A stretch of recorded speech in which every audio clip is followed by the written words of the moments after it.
Okay, yesterday I sat right here and I told you to watch one thing above everything else, the inspectors. I told you that the entire deal would reveal itself through a single question. Would the international nuclear inspectors actually get inside Iran on schedule, or would this week quietly slide into next week and then into once the details are resolved? And I told you that if you saw that slide begin, that would be your signal. That Iran was not complying, that Iran was using the clock. I did not expect to be proven right in 48 hours, so I want you to stop and I want you to read a sequence with me. Slowly, 4 statements from 4 people over 3 days. Watch what happens. On Monday, the Vice President of the United States stood on a tarmac and announced that Iran had agreed to let the inspectors back in as soon as this week. That was the headline, a breakthrough.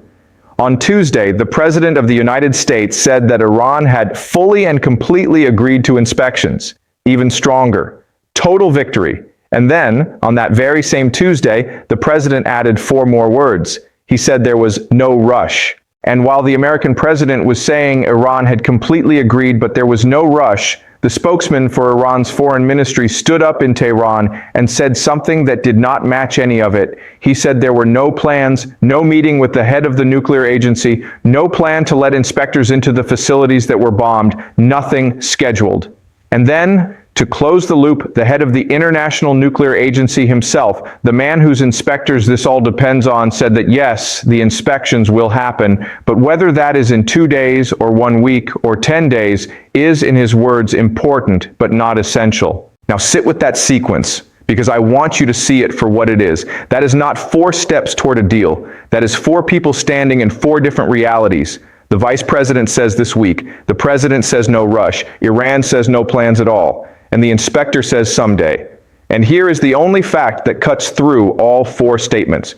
Of those 4 people, only one of them actually controls the uranium, and it is the one who said no plans. What you are watching is not the deal progressing. What you are watching is the deal dissolving in real time on day 3. And today I am going to show you why this was not just possible, but close to inevitable. Yesterday I gave you the first half of the machine, the front loading. Today I'm going to give you the second half. I'm going to show you why Iran's promise to be inspected was never worth anything, why everyone who understands game theory knew that the moment the order of this deal was set, and why we have run this exact experiment before with another regime on another continent, and we already know how it ends. Before I go further, if you are new here, yesterday's video is the foundation for this one. Go watch it. This builds directly on it. And the usual reminder, I am not a spy. I do not work for any government. I do not have secret sources. I am one person reading the same public statements you can read, trying to use history and game theory to see the structure underneath. I am not making a moral argument. I am not here to tell you Iran is good or America is evil. In fact, today I am going to do the opposite of a moral argument. I am going to show you that what Iran is doing is not a story about Iran being dishonest. It is a story about Iran being rational. Because the most dangerous thing in this entire situation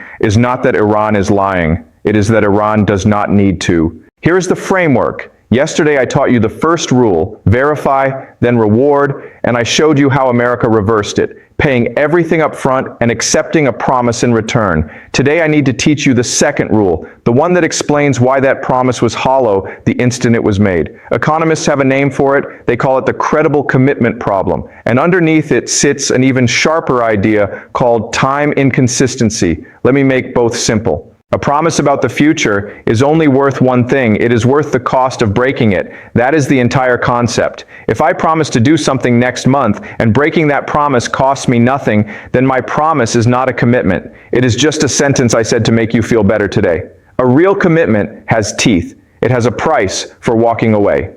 And the question you must always ask about any promise is not, does this person seem sincere? The question is, what does it cost them to break this on the day they are supposed to keep it? Now apply that to the inspections. Iran promised future inspections in exchange for present rewards. So go to the day the inspectors are supposed to walk into that enrichment site and ask the only question that matters. What does Iran lose on that day by saying not yet? Let us count. Does it lose its oil revenue? No. The sanctions are already waived. The oil is already selling. Does it lose its money? No. The frozen assets are already being unlocked. Does it lose the open strait? No, the strait is already open, and Iran has already announced it controls it permanently. Does it lose American goodwill? It cannot, because America has already declared total victory on the record in public, and that is the trap inside the trap. Because a president who has stood in front of the world and said Iran fully and completely agreed cannot then turn around and punish Iran for not complying, because punishing Iran would mean admitting that his own declared victory was a fiction. He has trapped himself. He cannot use the stick, because using the stick proves he was wrong. So add it up. On the day the inspectors are supposed to arrive, the cost to Iran of saying, not yet, we have concerns, let us discuss the modalities perhaps next month, is approximately zero. And a promise that costs nothing to break is not a commitment. It is a courtesy. And you do not denuclearize an adversary with a courtesy. This is the time inconsistency problem, and it is not a theory I am inventing for a video. It is one of the most established ideas in the study of why deals fail. Iran's incentives on day 60 are completely different from its incentives on day 1. On day 1, it needed to make the promise to get the rewards. By day 60, it has the rewards, and the promise is now pure cost with no benefit. Of course, it stalls. A rational actor in that exact position almost has to. And if that sounds abstract, let me tell you that we have already run this experiment in the real world with a real nuclear program, and we already know the ending. I want to take you back to 1994. In 1994, the United States faced another adversary racing toward a nuclear weapon, North Korea, and the two sides signed an agreement that on paper looked like a triumph. It was called the Agreed Framework. And look at its structure, because it will feel uncomfortably familiar. The United States, along with its partners, agreed to deliver real, tangible benefits to North Korea, shipments of heavy fuel oil, the construction of new reactors, steps toward normalized relations, things North Korea wanted and needed delivered over time. And in exchange, North Korea agreed to freeze its plutonium program, to remain inside the Non-Proliferation Treaty, and to allow international monitoring, with the most intrusive complete verification deferred to a later phase. Benefits flowing early, full verification promised for later. And here is what happened. North Korea took the benefits. And when the moment came for the deeper verification, it was always not quite yet. There were concerns. There were modalities to discuss. There were sequencing disputes.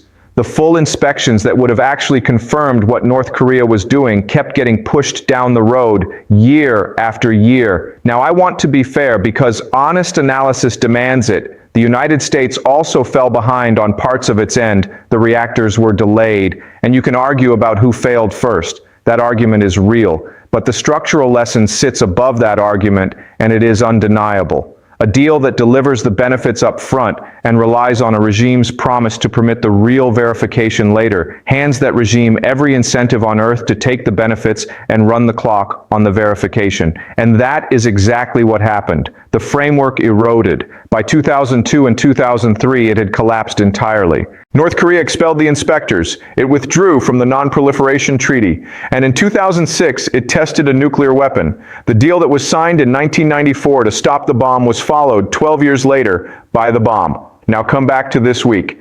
To an American administration that just signed a deal where the benefits are flowing right now, the oil, the assets, the strait, the reconstruction money, and where the verification of the one thing that actually matters, the enriched uranium, is a promise for the day after tomorrow, or 1 week, or 10 days. And the regime that holds that uranium just announced 3 days in that there are no plans for the inspectors to see it. We are not watching something new. We are not in uncharted territory. We are watching 1994 again with a different flag on it, and we already know which way this river flows. Let me make the ledger concrete with this week's actual numbers, because I never want you to take my word for it. What has America already handed over? The sanctions on Iranian oil are not being lifted in 60 days. They were waived already through August the 21st. The strait is reopened. On Monday, it saw its busiest day since the war, 35 vessels. Though notice that is still only about a third of the traffic from before the war. And some of those ships were running with their tracking transponders switched off, so even the victory of the open strait is partial and murky. America is unlocking roughly $100 billion of Iran's frozen assets. America has committed in the agreement itself to support a reconstruction fund of at least $300 billion. America has even agreed it can now import Iranian oil for its own use. That is the give side. It is enormous, and almost all of it is already done. Now the get side. What has America actually received this week in return for all of that? It has received a promise that is being publicly walked back by Iran's own government in real time while we watch. That is the entire return. A promise dissolving on contact with day 3. And here is the detail that should stop you cold. The inspectors have been locked out of the bombed enrichment sites since the war last year, and the nuclear agency believes, this is its own assessment, that Iran is holding enough highly enriched uranium that, if it chose to, it could build as many as 10 nuclear weapons. 10. And the agency has said it can see on satellite imagery regular vehicle movement around the entrance to an underground tunnel complex at one of those sites where the most enriched material is believed to be stored. So picture that precisely. The one thing this entire war was supposedly about, that highly enriched uranium, is sitting in a tunnel that no inspector is allowed to enter, and there are trucks moving around the entrance, and nobody on the outside knows what is going in or coming out, while the money flows into Tehran by the 100 billion. And the negotiator on the other side just declared publicly that the strait that carries the world's oil will never return to its pre-war conditions, and that Iran controls it now. That is not a country that has been defeated and is now complying. That is a country that has been paid and is now narrating its terms to you. And there is one more piece of this that almost nobody is talking about, and it is the most important technical detail in the entire agreement. The deal does not just ask Iran to allow inspections in the abstract. It asks Iran to do something specific with that highly enriched uranium. It asks Iran to downblend it, to take the material that is enriched up to near weapons levels and chemically dilute it back down to a low, harmless concentration. That is the actual physical heart of this deal. That is the single thing that would genuinely make the world safer. But stop and think about what downblending requires. It requires inspectors to be physically present to witness it happening. It requires them to verify with their own instruments that the material being diluted is the real stockpile and not a decoy, that the amount is the full amount, and that the dilution is genuine and complete and not reversed the moment they leave. You cannot downblend a nuclear stockpile in secret and expect the world to simply take your word for it. The entire point, the only point, is that it has to be watched. So the one action that determines whether this agreement means anything at all is completely dependent on the very inspections that Iran just announced there are no plans for. Do you see the circle close? The deal's single most important requirement cannot even begin until the inspectors are inside the enrichment sites. And the inspectors are not inside. And the side that controls the door has just said it has no plans to open it. The entire center of this agreement is sitting behind a locked door, and the only person holding the key is the one who was supposed to be searched. Let me make the hollow promise as physical as I can, building on yesterday. Yesterday I told you that you had paid the contractor in full on day 1 before he lifted a tool. Today, let me show you why his promise to start the work was worthless from the very beginning. Imagine you lend money to someone and they promise to pay you back when their bonus comes in. Now, as long as that person still needs something from you, the promise has teeth. They need a reference from you. They need a favor down the road. They need to stay in your good graces. So they pay you back because breaking the promise has a cost. But now imagine the day arrives and that person no longer needs a single thing from you. Not a reference, not a favor, not your goodwill. On that day, what makes them pay you back? Only one thing: their character, their personal honor. And here is the entire point of this video. You do not build a national security strategy. You do not stake the prevention of a nuclear weapon on the hope that a rival regime has good character on a day when it has no reason left to act well.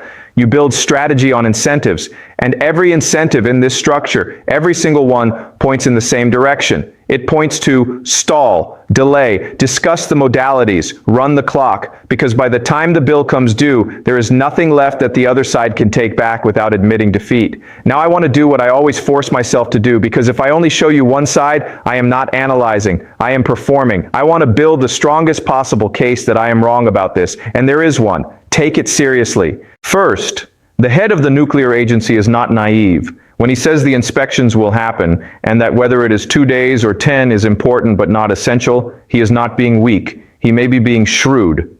He is deliberately lowering the temperature. He is refusing to let a public ultimatum back Iran into a corner where its hardliners force a walkout. Quiet, patient technical diplomacy has, in fact, gotten inspectors back into Iran before, after exactly these kinds of standoffs. So the drift you are seeing might not be failure. It might be a professional carefully building a face-saving ramp that Iran can actually walk down. Second, no rush might be wisdom, not weakness. The American president may be giving Iran's negotiators the room they need to manage their own domestic politics, because a deal that survives slowly is worth more than a deal that looks tough on television and collapses in a month. Third, the benefits themselves create leverage over time. An Iran that becomes dependent on hundreds of billions in oil revenue and reconstruction money has, with every passing month, more to lose by getting caught cheating. Interdependence can bind a country more tightly than any threat.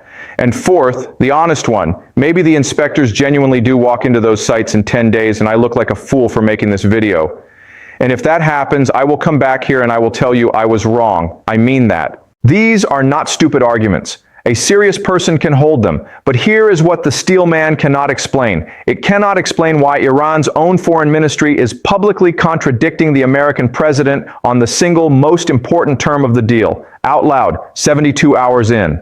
Patient diplomacy does not require the recipient to humiliate you in the press while you wait. It cannot explain why you would ever design a deal in which no rush is even an available phrase for the side that has already paid everything. And above all, the steel man cannot explain 1994, because in 1994, the optimists made every single one of these same arguments. They said the agency was being shrewd. They said patience was wisdom. They said the benefits would bind North Korea over time. They made all four of these arguments with conviction by serious and intelligent people, and the inspectors still never got what they needed, and the bomb still got built. The steel man I just gave you is not a new steel man. It is the same one that was wrong the last time we stood exactly here. So let me bring it all together. Let me give you the convergence in the plainest words I can. 3 days ago, America signed a deal to verify Iran's nuclear program. 3 days later, Iran says there are no plans to be verified.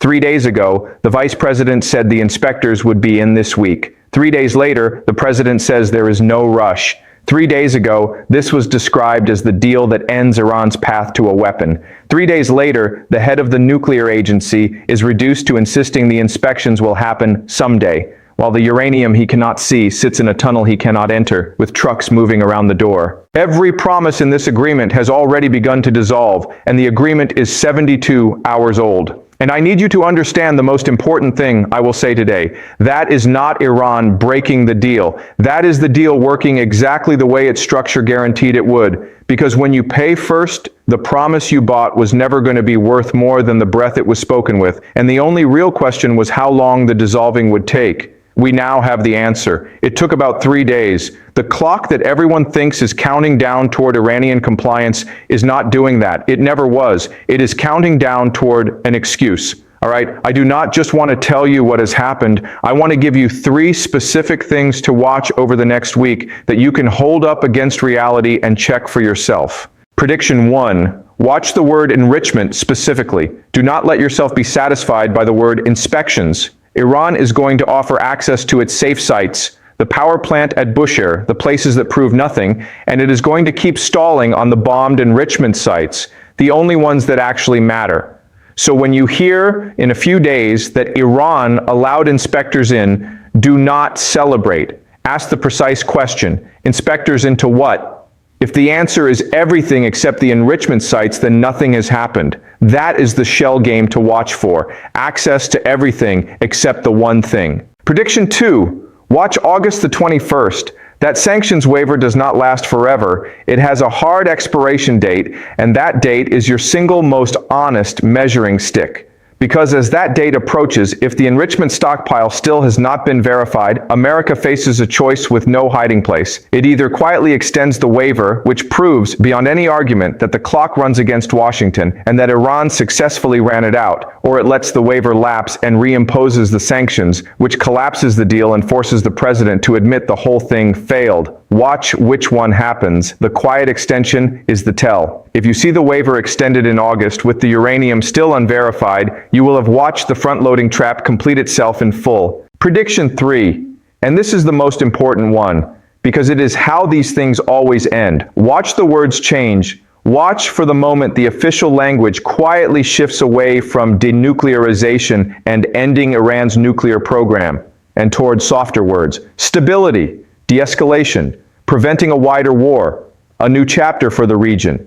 Because when an administration cannot deliver the objective it promised, it does not announce that it failed. It redefines the objective into something it can claim it achieved. The shift from "we will end their nuclear program" to "we brought stability to the region" is not a change in messaging. It is the precise linguistic signature of a defeat being repackaged as a victory. Watch for that pivot. I suspect you will see the first signs of it within 2 weeks. So let me leave you where this whole thing actually points. Back to 1994, that deal too was signed by serious, intelligent, experienced people who genuinely believed they had solved the problem. The inspectors too were promised, the benefits too flowed, and 12 years later there was a bomb test in the mountains. The lesson was never that those negotiators were stupid. They were not stupid. The lesson is that a promise about the future, purchased with a payment in the present, is the single weakest instrument in all of statecraft, and the people who forget that are always, every time,